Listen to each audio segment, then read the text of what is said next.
I am Lokesh and you are watching my channel Lokesh guidance point. So आज हम most important theorem पढ़ने वाले हैं। ये वेक्टर चैप्टर का है तो समझ लेंगे सभी।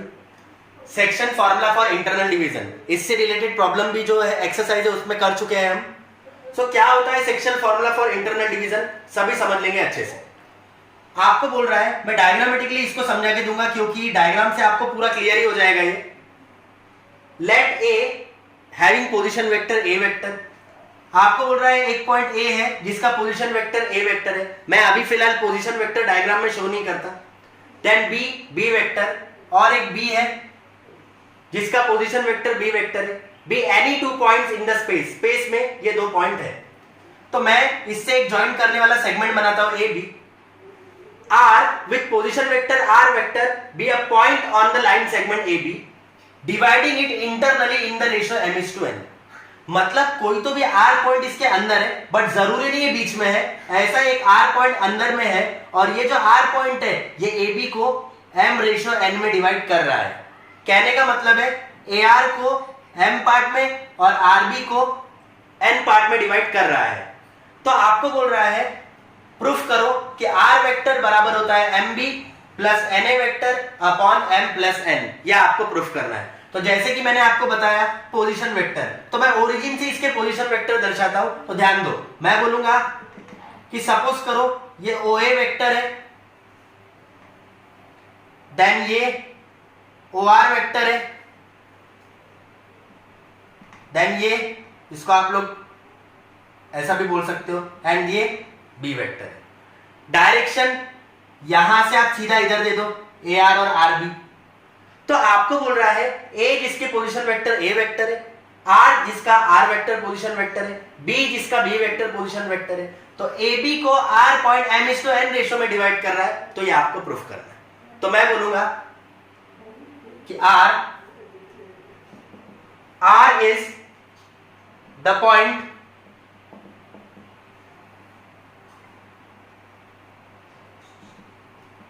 on the line segment, on the line segment, कौन सी लाइन सेगमेंट है? on the line segment AB, dividing it, कैसे डिवाइड कर रहा है? R अंदर से कर रहा है क्योंकि AB के अंदर है, तो dividing it internally in the ratio m:n। आप बोलोगे कौन से रेशो में डिवाइड करता है? m:n रेशो में आप बोलोगे ये उसको डिवाइड करता है। तो आप यहां पे बोलोगे AR upon RB equals to m/n। आपने कहा AR अपॉन RB मतलब AR और RB का रेशो ये है m/n। अब क्रॉस मल्टीप्लाई करेंगे आप तो यह आएगा n times AR equals to m times RB, n times AR equals to m times RB। अब आप जरा देखेंगे कि ये जो AR है और RB जो है डायग्राम से क्लियरली दिख रहा है दोनों की डायरेक्शन सेम है। तो मैं बोलूंगा since AR and RB are in the same direction, इनकी डायरेक्शन सेम है, and also we are dealing with vector, therefore हम लिखेंगे n times AR vector equals to m times RB vector. मतलब AR के ऊपर भी वेक्टर का sign लगाया, RB के ऊपर भी वेक्टर का साइन लगाया क्योंकि डायरेक्शन दी है और डायरेक्शन सेम है, तो n AR वेक्टर और m RB वेक्टर। नेक्स्ट, अब इसे आगे सॉल्व करने के पहले मैं आपको एक रफ वर्क बताऊंगा ट्रायंगल लॉ ऑफ एडिशन का। तो see it, triangle law of addition, ये रफ वर्क है, आप रफ में भी कर सकते हो। मुझे बताओ इस ट्रायंगल में यदि बात करूंगा इस ट्रायंगल में, तो ट्रायंगल लॉ ऑफ एडिशन से फ्लाइट का रास्ता OR है, तो ट्रायंगल लॉ ऑफ एडिशन से OR वेक्टर इक्वल्स टू है OA vector plus AR vector. Clearly दिख रहा है ट्रायंगल लॉ ऑफ एडिशन से O से A प्लस A से R ये होगा OR वेक्टर। तो यहां से आप AR निकाल सकते हो, OR minus OA vector equals to AR vector. Triangle law of addition से OR vector equals to OA plus AR, but हमारे पास AR है तो AR निकालने के लिए OA को इधर शिफ्ट करेंगे तो ऐसा आएगा। देन उसके बाद सेम आपने तो ऐसा करो, डिटेल में कर सकते हो आप इसे, देखो मैं डिटेल में ही कराता हूं। Take it as equation number 1, फिर मैं लिखता हूं in triangle OAR, OR vector equals to OA vector plus AR vector, therefore OR vector minus OA vector equals to AR vector. ये मैंने AR वेक्टर का वैल्यू निकाला। सिमिलरली इन ट्रायंगल ORB, यहां पे भी ट्रायंगल लॉ ऑफ एडिशन लगा के देखिए, तो ये देखो क्या आएगा, ये देखो ये फ्लाइट का रास्ता है OB, और यदि आपको ट्रेन से जाना है तो O से R और R से B, मतलब देखो O से भी डायरेक्ट जा सकते हो या तो ऐसे घूम के जा सकते हो। मतलब क्या, OB vector equals to OR vector plus RB vector, but we have RB vector in equation number 1, तो हम लिखेंगे OB vector minus OR vector equals to RB vector. ये यहां से हमारा निकला RB वेक्टर का वैल्यू। तो अब मैं डायग्राम मिटा रहा हूं क्योंकि डायग्राम का काम हो गया हमारा।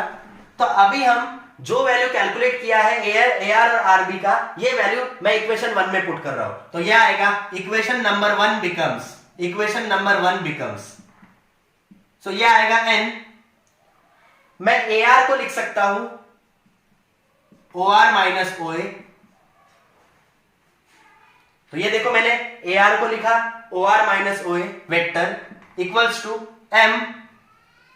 मैं ये RB वेक्टर की जगह लिखूंगा OB vector minus OR vector. अब बेटा OR वेक्टर होता है R वेक्टर, क्योंकि O ओरिजिन होता है, तो OR वेक्टर होता है R वेक्टर, OA वेक्टर होता है A वेक्टर, M OB होता है B वेक्टर और OR होता है R वेक्टर। अब आगे इस टर्म को अंदर मल्टीप्लाई करेंगे आप, तो यह आएगा NR vector minus NA vector equals to MB vector minus MR vector. अब आप यहां पे शिफ्टिंग करेंगे, तो यह आएगा NR वेक्टर प्लस, ये देखो माइनस MR इधर शिफ्ट करेंगे तो प्लस MR वेक्टर, बचा यहां पे MB vector plus NA vector plus NA vector. अब इन दोनों में से आप R वेक्टर निकालो कॉमन, तो यह आएगा N plus M equals to MB vector plus NA vector. Plus में कम्यूटेटिव लॉ लगता है, मतलब आप टर्म को इंटरचेंज करके लिख सकते हो, तो आप लिखोगे M plus N R vector equals to M times B vector plus N times A vector. अब आप इस M प्लस N को अपॉन में शिफ्ट करेंगे, तो आएगा R equals to MB vector plus NA vector upon M plus N। तो ये देखो देयरफॉर हमारा फॉर्मूला प्रूफ हो गया। तो होप गाइस आपको ये अच्छे से थ्योरम समझा होगा। तो यदि आपको ये अच्छे से थ्योरम समझा होगा तो प्लीज लाइक कीजिए। यदि आपने अब तक मेरा चैनल सब्सक्राइब नहीं किया होगा तो सब्सक्राइब कीजिए और कमेंट करके मुझे बताइए कि आपको मेरा ये वीडियो और ये लेक्चर कैसा लगा। Thank you.